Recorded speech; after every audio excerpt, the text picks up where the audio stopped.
Welcome to Mangaverse Recaps, your favorite manga recapped weekly.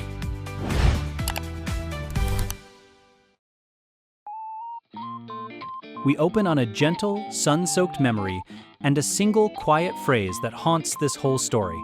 The summer you were there. This is the tale of two high school girls whose quiet lives are about to collide in the most unexpected way. Our heroine is a reserved girl who keeps to the very edge of the classroom, always lost in a notebook of her own. Her name is Shizuku Hoshikawa, soft-spoken, easily overwhelmed, and quietly carrying a secret. When the teacher calls on her to read aloud, she freezes up, and a classmate smoothly reads in her place. Shizuku has simply decided she's hopeless with people, convinced she only ever makes things awkward. A kind, cheerful classmate tries to pull her in, inviting her to come and eat together, but Shizuku turns away, apologizing under her breath, telling herself she is better off alone. She built this wall for one reason, so she would never hurt anyone again. That night, alone, she finishes something. It's a novel, her very first, and the way she sees it, her very last. A whole year of work poured into these pages, and now she means to make every trace of it disappear. Heart hammering in her chest, she steels herself for what she is about to do. She had quietly posted her story to a novel site, only to be met with something cruel. The reactions were brutal, strangers tearing her work apart and telling her to never write again. She just wants it to end cleanly, so she does the thing she promised herself, deleting her novel, A Girl's Love Story, with her own hands. Then she remembers the handwritten draft and panics. She can't leave it lying around for anyone to find. It's collection day, so she heads out to throw the notebook away for good, the last trace of her secret. Then a bright voice stops her cold. The cheerful girl who sits right beside her in class has spotted her. Before Shizuku can react, the girl scoops up the fallen notebook. Curious about what it is, Shizuku's blood runs cold. The pages of her secret novel are right there in this girl's hands. Friends call the popular girl away, and for one hopeful second, Shizuku thinks she is safe. Instead, the girl smiles, says she's borrowing it, promises to return it tomorrow, and leaves Shizuku speechless. That evening, walking her little dog Shin, Shizuku can only sigh. This, she decides, is the worst. The classmate is Kaori Asaka, the most popular girl in class, loved by everyone, and a complete mystery to Shizuku. She is certain that the moment Kaori reads that gloomy story, everything will come crashing down. So she steels herself. Tomorrow, she will find Kaori and beg for the notebook back. Out on the bridge in the fading light, she quietly wonders if she can even manage to speak to her. Unable to sleep a wink, Shizuku arrives at school far too early the next morning. But Kaori is already there, and Shizuku realizes this empty classroom is her one chance to speak first. She blurts it out that it's completely fine if Kaori just throws the novel away. Kaori is stunned. She could never throw it away. In fact, she had been dying to talk to Shizuku about it.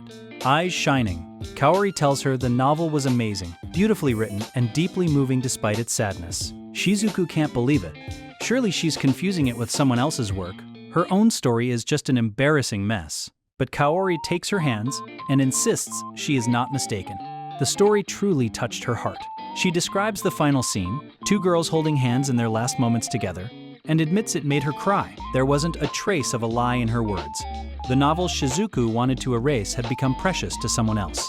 For a long moment, Shizuku just stares, the praise she never expected slowly washing over her. Kaori is actually crying, and Shizuku wonders, she wrote this only for herself, to forget it, so why does this feel so good? Kaori holds her hands tightly and tells her she is so glad that she was the one who got to read it. And for the first time, Shizuku lets herself think the words she never dared to. She is glad she wrote it. Wiping her eyes, embarrassed to have cried in front of anyone, Shizuku is caught off guard by Kaori's next question. Kaori wants more, maybe a sweet romance with a happy ending this time. But Shizuku quietly says she won't write again. Kaori's smile fades. Then, softly but firmly, she says it. Don't stop. She begs Shizuku to keep writing, and Shizuku notices that the confident, popular girl's hands are trembling. When Shizuku admits she simply has nothing left to write about, something in Kaori's eyes settles, as if she has decided. She takes Shizuku's face in her hands and says it out loud. Let's start going out, you and I. Then Shizuku will have a love of her own to write about. And just like that, their first and last summer begins. Chapter 2 opens underwater, with one haunting thought drifting through it. Someone I don't understand. Shizuku wakes the next morning, Kaori's impossible words still echoing in her head. Go out? The two of them? She had been far too stunned to answer before the bell rang and the moment slipped away. Kaori promised to see her soon, but vacation began, the term ended, and she never appeared. Shizuku is left baffled. Kaori even kept the novel, and Shizuku has no way to reach her.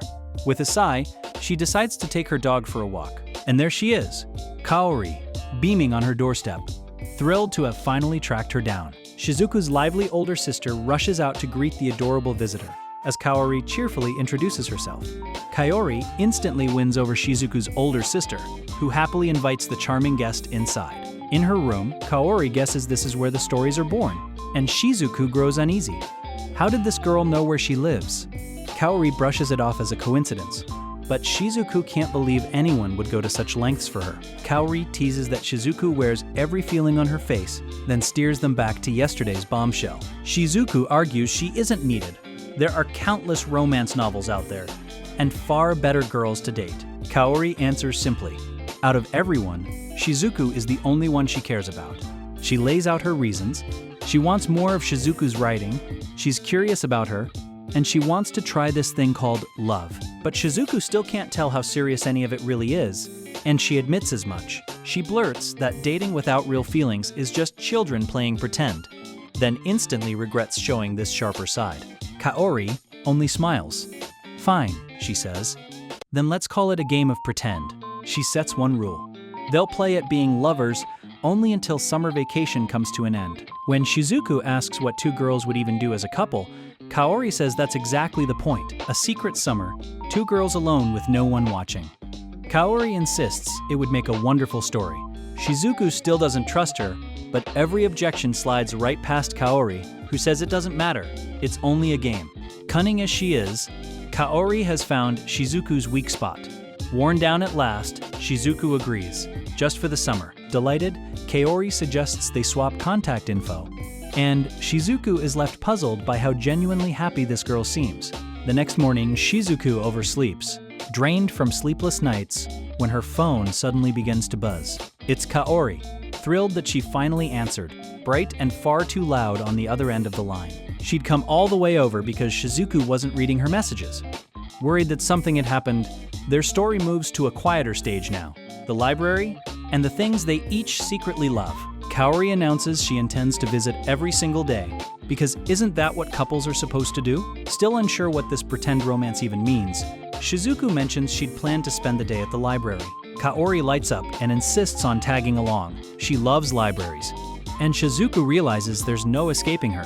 She'd always assumed a girl like Kaori would find libraries dull, but figures it beats being alone together in her room.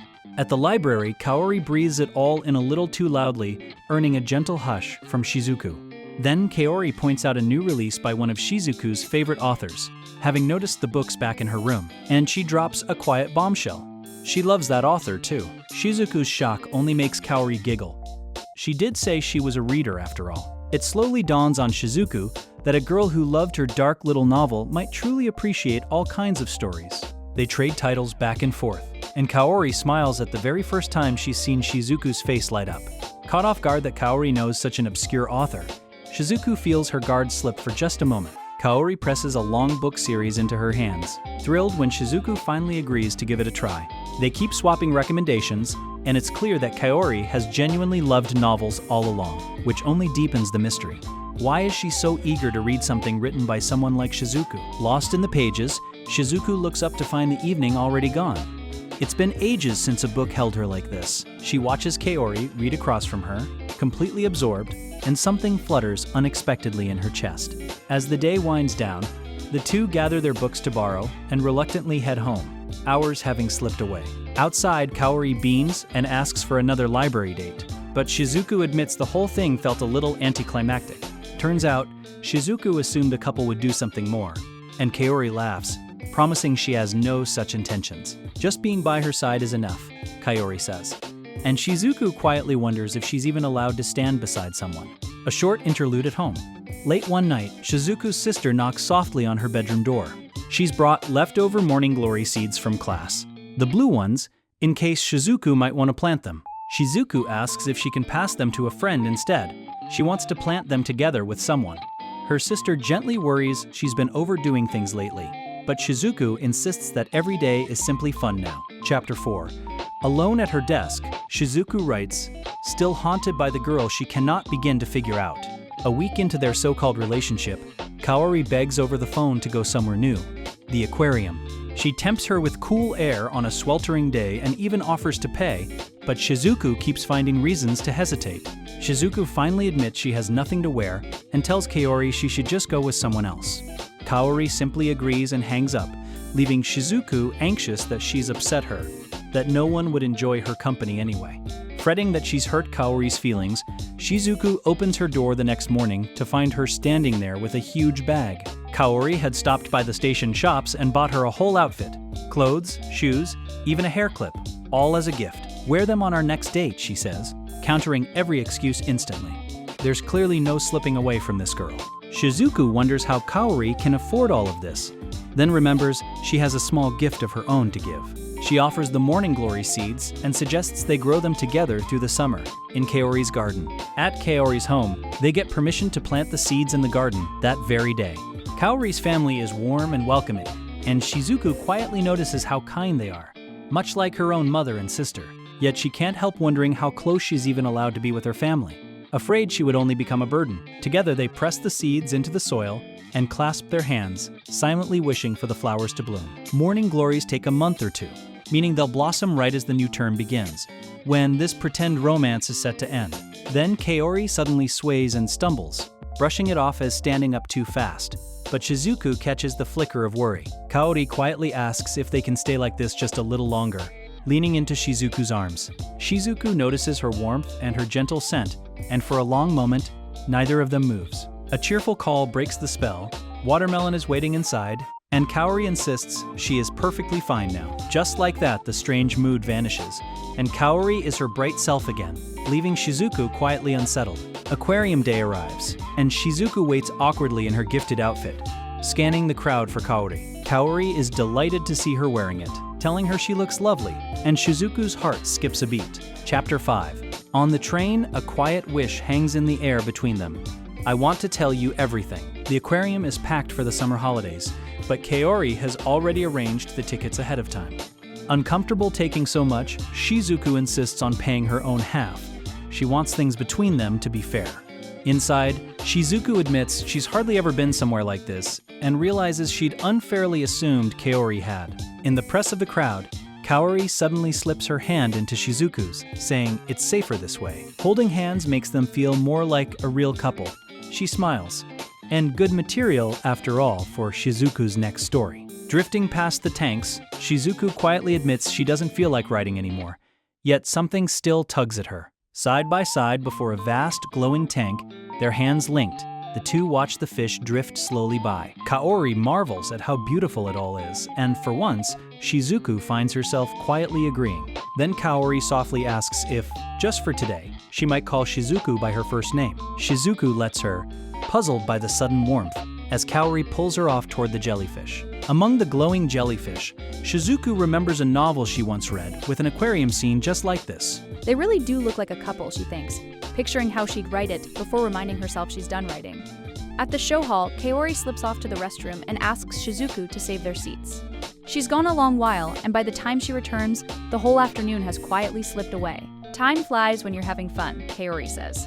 And Shizuku wonders if she's even allowed to feel this happy, because deep down, she still believes she doesn't deserve to be around anyone at all. Then Shizuku notices that Kaori looks pale and gently asks if she's really all right. She offers her shoulder to lean on, and unseen, Kaori clenches her fist, wondering how long she can keep hiding it. How long, Kaori asks herself, can she keep pretending to be a good person? But she only smiles and says she's fine. Shizuku reflects that she once found Kaori unknowable and a little frightening, pushy, teasing, even manipulative. Yet, what she expected to stay shallow has quietly reached her heart. Before she realized it, Kaori had slipped past her walls. Shizuku shyly offers her a small gift, an axolotl plushie as thanks for everything she has been given. Kaori hugs it close, overjoyed, while Shizuku tells her she's truly kind, and Kaori quietly insists she never meant to be. As Kaori praises her once more, something inside Shizuku finally snaps. She grips her hand and says, "You're wrong." She insists she is not kind at all, that deep down she's a terrible person. And Kaori quietly asks why she'd say that. Shizuku can't keep accepting this warmth under false pretenses. There is something she has to confess. Years ago, back in elementary school, Shizuku once bullied a friend. She believes it was unforgivable that she wounded someone deeply, and that is exactly why she thinks she deserves to be alone. But Kaori only thanks her, gently, for finally saying it aloud, sensing how long she has carried that weight. Shizuku pushes back. Kaori has her all wrong. She's not who she imagines. So why is she still smiling? And Kaori answers with 4 quiet words that change everything between them. I've always known. Shizuku can only stare, stunned, and there, on that single trembling word, this part of the story comes to a close. In a single overwhelming slash, he unleashes the strength he has been holding back this whole time. The level 359 Skullface is annihilated, though his sword is flung away in the process. A blade he actually wanted to keep. It leaves behind a jewel, a monster drop, which he pockets before heading back to town. But the streets are in an uproar. Survivors stagger in, telling of a Skullface that ambushed 2 parties in the northern forest. Only 4 of 12 adventurers made it out alive, and witnesses swear they saw something come flying out of that forest. Then he hears it. A giant sword slammed into the castle wall. Shin quietly realizes that runaway blade was his own. Relieved no one was hurt, he heads to the guild to report that the very monster everyone fears appeared right beside him. He casually mentions he killed it and shows the jewel, leaving the receptionist, Celica, reeling at how recklessly he took it on alone. Celica gets comically close in her shock, flustering them both until Els reminds them they are drawing far too much attention. When word arrives of a Skullface with an unusually fine weapon, the staff realize Shin's story is real, and he'll need proof. His sword flew off, and the body is gone, but the jewel alone, they explain, can be appraised to confirm the kill. They warn him the northern forest teems with grudge-born undead, which makes a Jack-class monster appearing there deeply unusual. Skullfaces rank from pawn to king by level, and his was a freak case, a supposed Jack sitting at an absurd level 359. Hiding his name won't be easy, since no one would believe a rank G rookie could solo such a beast, but he asks them to try. Sent off with a lunch recommendation, Shin steps into a restaurant marked by a sword and fork, and runs straight into Celica. Inside, Celica is moonlighting as a waitress, and since the place is packed, Shin agrees to share his table with another customer. The newcomer carries an enormous spear, and Shin instantly recognizes it as a cursed weapon called Venom. It is the highest tier item he has seen in this world, a legendary spear bordering on mythical. So he introduces himself, certain this meeting is faked. The man is Wilhelm Avis, a spearman impressed that Shin shows no fear of him, and quick to notice his unusually fine gear. Locals call him Vampire Wilhelm, a name earned hunting undead far and wide, though Shin teases that it might just be his pale face. The real reason is his spear's drain ability, which steals an enemy's life force, leaving people afraid he might do the same to them. Shin casually explains exactly what the weapon is, surprising Wilhelm, appraising a legendary item as knowledge almost no one still has. The two share a hearty meal and hit it off before Wilhelm heads out with a friendly warning not to get himself killed. Still hunting for information, Shin decides to visit the city library. There he confirms it. This kingdom is 5 centuries old, founded right after the dusk of the Majesty, the very moment the players logged out and vanished. He studies this world's races: Dragno, Elf, Beastkin Dwarf, Pixie, Human, and the Demonic Lords, each ruled by their own kind of king. They are nearly identical to the game's races, and he figures he should one day visit the Pixies and Elves to learn more.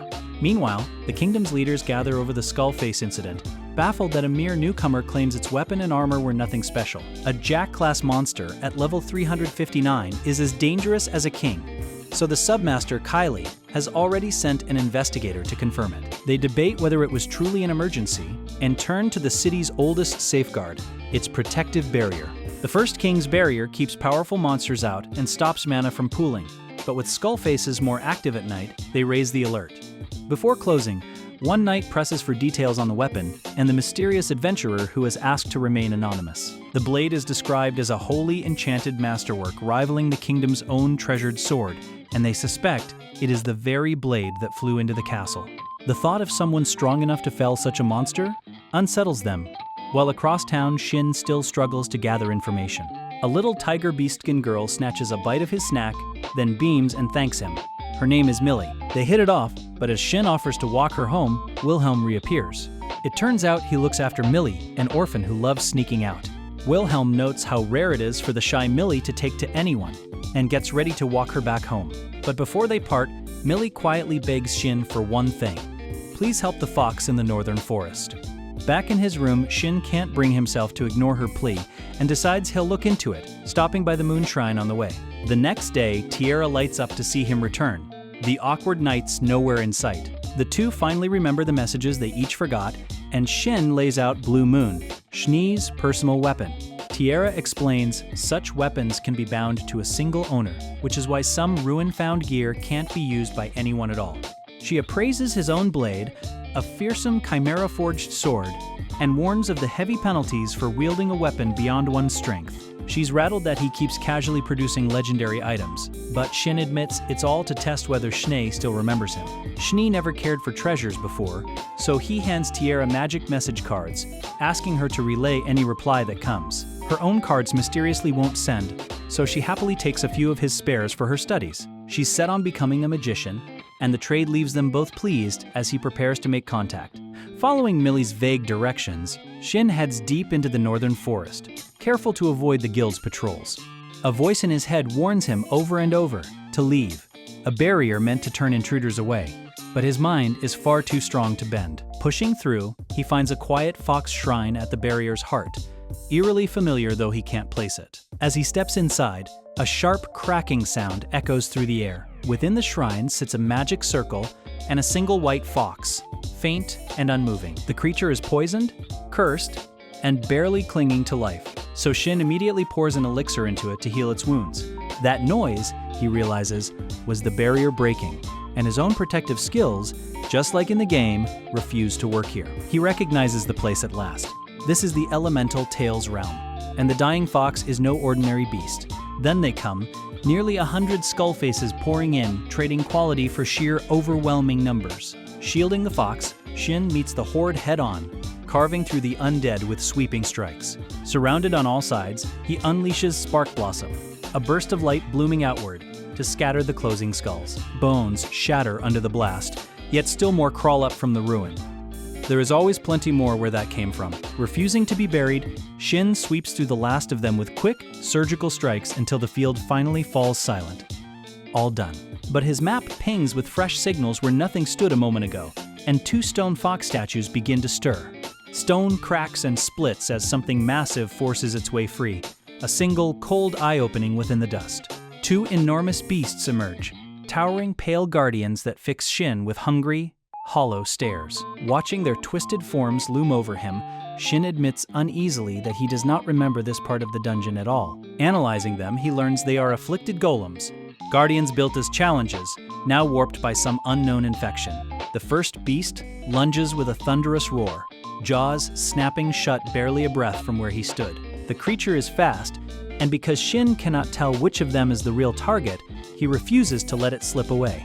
Promising the trembling fox to endure just a little longer, he casts Shadowbind to pin the rampaging guardian. Shadowbind, a dark magic skill, turns the beast's own shadow against it, dragging the giant down where it stands. Then a strange fog rolls in, not weather, but Poison 8, which his Divine Cure skill instantly washes away. Blinded inside the spreading haze and unable to gauge its reach, Shin knows he has to finish this fast, as the bound beast tears loose. Hunting through the murk, he drives an Avrade ray straight into the darkness toward his unseen foe. The golems sense him in return, and a cavernous maw yawns open directly above his head. He weaves between snapping fangs, pinpointing one guardian while searching for where the other has gone. A reverberating strike lands clean, the shockwave ripping through the beast with a piercing shriek.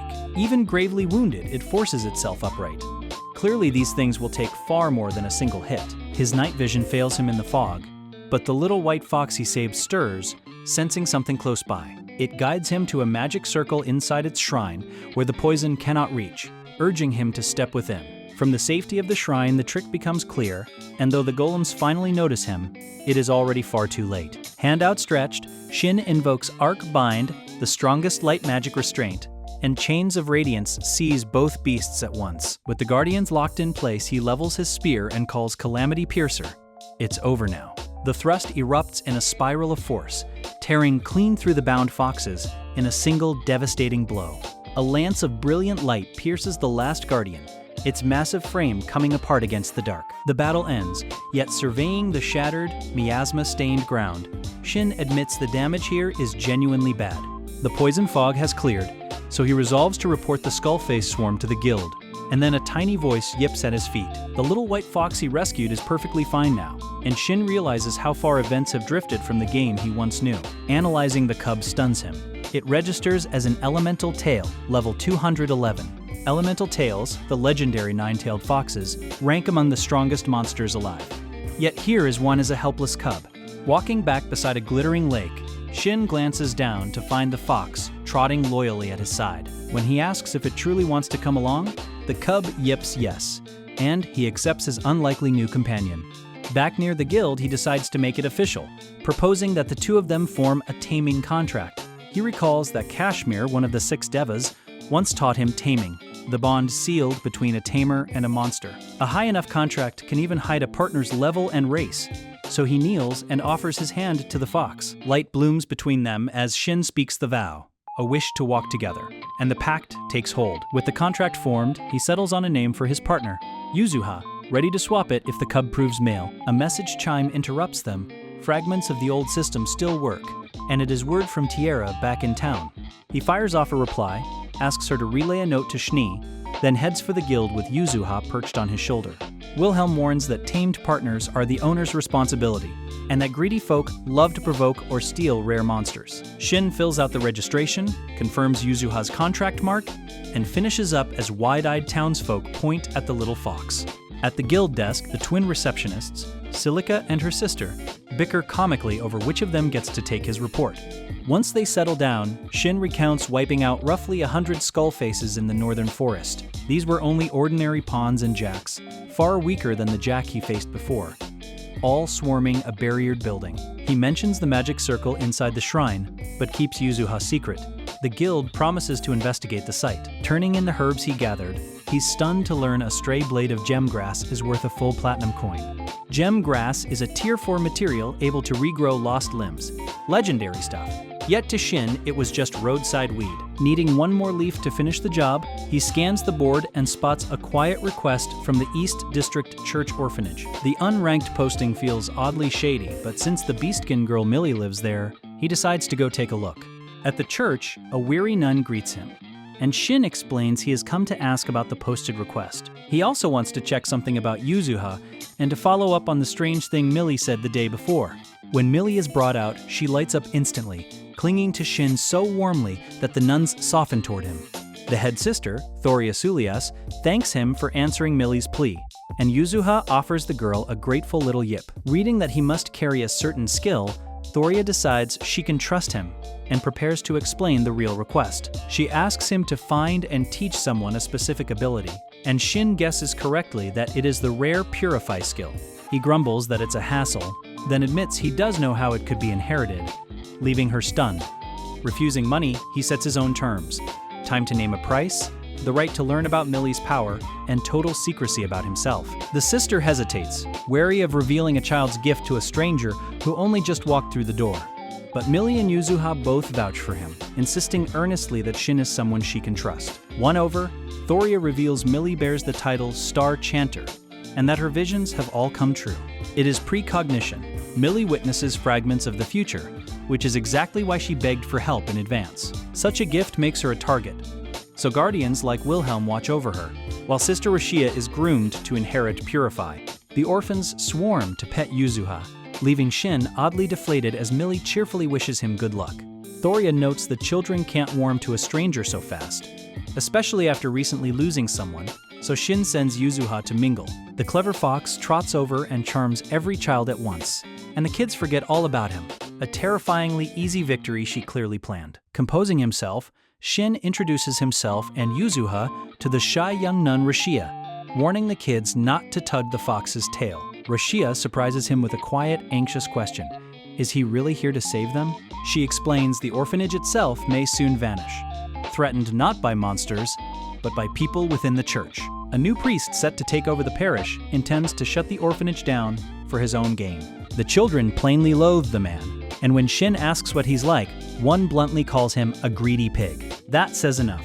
But purify is no simple fix. Normally exclusive to priests, Shin means to obtain it without the church's secret method. He already foresees complications, since Rashia must grow strong, though Millie's faith in him seems to settle things. Millie's foresight even tips them off to cheap merchants and the best snacks, her Star Chanter title making her wise beyond her years. She carefully hides what shouldn't be spoken, and contentedly admits she simply loves being patted on the head. Thoria returns to find the children utterly relaxed in Shin's lap, and apologizes for leaving him as their babysitter. He's introduced properly to Rashia, the priest's grandchild chosen to inherit Purify, who clumsily thanks him for coming. Flustered but earnest, Rashia vows to give it her all, while Shin promises to guide her toward the skill. He asks where masses of high-level undead gather, and learns of the infamous Wraith Plains north of the capital, a surface dungeon. It's 5 or 6 days away by carriage, and right then Wilhelm strides back in, eyeing the request Shin accepted. Will presses him on what payment he demanded, suspicious of a stranger handed Millie's secret, until Millie insists Shin is fine. Choosing to trust Millie's word, Wilhelm relents but flatly warns that he'll kill Shin if a single secret ever leaks. He even lunges in a hot-headed mock strike, earning scolding that fighting is bad and that he's far too hasty. Down to business, Shin reveals Purify's price: slay 200 undead above level 150 while holding the Holy Orb of Prayers. They agree to set out next morning from the Eastern Gate, and Wilhelm stays behind to guard the orphanage while they travel. Privately, Will finds Shin far too mysterious, a supposed rank G nobody who casually knew everything about the legendary Venom Spear. Turning it over, the spearman narrows it down. This strange boy is either a so-called chosen one, or something stranger still. At dawn, Will returns Shin's advance money, offers to mind Yuzuha, and warmly tells him to come back once the job is done. But Wilhelm is waiting early at the gate, fixing Shin with a hard look. There's a little something he needs from him first. He's sent Rashia off on an errand so they can speak alone, making it plain this conversation is meant to be private. Borrowing an empty tavern and quieting the room, Will sits Shin down for a serious talk. He cuts straight to it. Is Shin a chosen one? A term the boy claims he has honestly never even heard. Will explains that chosen ones are born with skills, titles, and knowledge they shouldn't have. Toddlers downing monsters barehanded. He probes whether that knowledge feels like memories of another life, but Shin only deflects, unwilling to give himself away. Inwardly, Shin knows the truth, a high human reborn from 5 centuries ago, and that posing as a chosen one is his safest cover. His feats betray him anyway. 100 Skullfaces slain, a king-class Jack felled, even the guildmaster beaten in a duel. Will warns that chosen ones are rare and guarded, that Beirut hides a handful while every neighboring nation keeps at least one. Each country conceals its trump cards. The first princess can erase 1,000 foes with magic. The second rules close combat. The powers at the very top sit close in strength, with chosen stats near 500 and Schnee's reaching 9. Will grumbles about slimy schemers crawling in since the old priest died, masking that he simply wants the orphans to stay innocent. He suspects the church hides a secret tome of skills, yet the greedy level 40 priest clearly doesn't know Shin's method. Then Will reveals Millie has spoken of 3 others in her visions: a black dragnel, a blonde pixie, and a silver-haired elf. The trio sounds achingly familiar to Shin, and on a hunch, he wonders aloud whether that elf was Schnee Reiser. Will recounts Millie's cryptic prophecy that he'll return soon, though neither of them can untangle exactly who she meant. A message from Tierra interrupts. Master is fielding a flood of questions and will return soon, and Shin promises to reply later. A glowing item surfaces, a letter of introduction from the Moon Shrine, and Shin realizes with a start that Will carries one too. Trusting each other now, Will presses again. The Venom Spear can only be wielded by someone extraordinary. So is Shin a chosen one? Legendary arms demand absurd stats. Venom needs 500 strength, and Shin's casual mastery of item boxes only deepens the mystery. When Rashia returns with the horses, Wilhelm declares he's now certain Shin is a chosen one. Much to her flustered dismay, the horses spook at Yuzuha until Shin calms them, noting that with 2 item boxes, they can travel light and fast. Mounting up, the party finally rides out from the city toward the distant Wraith Plains. 4 days later, they reach a strange boundary, and Shin confirms by touch that this invisible line marks the dungeon's edge. The undead can't cross it, so they set an emergency refuge, and Shin hands Rashia the Holy Orb of Prayers and a dragon-proof charm. Sensing her nerves, Yuzuha nuzzles the trembling nun to cheer her up, tickling a small laugh out of her. Wilhelm raises a ward that automatically strikes any monster that nears their camp. Another wonder Shin must pass off as a chosen power. Rashia finally grasps that the whole plan hinges on Shin's strength, meaning he too must be a chosen one. They resolve to begin, expecting daytime Skullfaces, biohounds, and mad zombies, with far deadlier foes waiting after dark. The goal is to ease Rashia into combat by day before the real grind at night, leaving the killing blows to her alone. Right on cue, the undead arrive to greet them, and a wary Rashia balks at the thought of fighting such horrors. Steeling herself, she casts Purifying Leaf, raising a shimmering barrier shaped by her own will. On Shin's command, she unleashes Heal, which ravages the undead, their weakened bodies dissolving as they fall. When Skullfaces try a shield bash, Shin asks Wilhelm to lop off their limbs, and the spearman scoffs at being doubted. Shin sweeps the field with Spark Blossom, scattering the swarming dead in a bloom of light. He follows with Crushing Blade, drawing the legendary Crimson Lightning Katana Akichidori to shatter the horde. Still more pour in, and he orders Rashia to keep healing every monster before him while he holds the line. She rockets from level 10 toward 40, yet the foes tower 100 levels above her and her mana is draining fast. Leveling won't refill her mana, so they finish the stragglers and rest, a battered Rashia gasping that she thought she'd die. Closing part 1.